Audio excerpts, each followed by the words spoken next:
Hey guys, today I'm going to show you how to make the fried Oreo cheesecake shake. So I'm starting with my ice and water, and I'm going to do about 20 ounces of ice and water combined. I'm adding 2 scoops of our cookies and cream healthy meal, 2 scoops of our vanilla protein drink mix,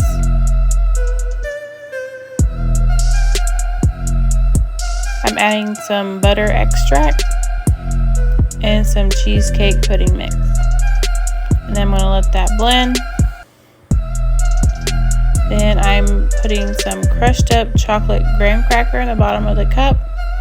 And I'm doing some sugar-free chocolate syrup around the rim.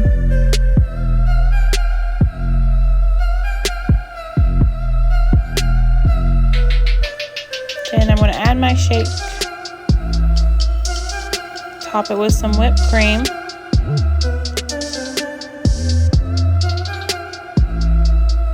I'm going to add some more crushed up chocolate graham crackers and some more sugar-free chocolate syrup. And that's it. That's how you make the fried Oreo cheesecake. Thanks for watching.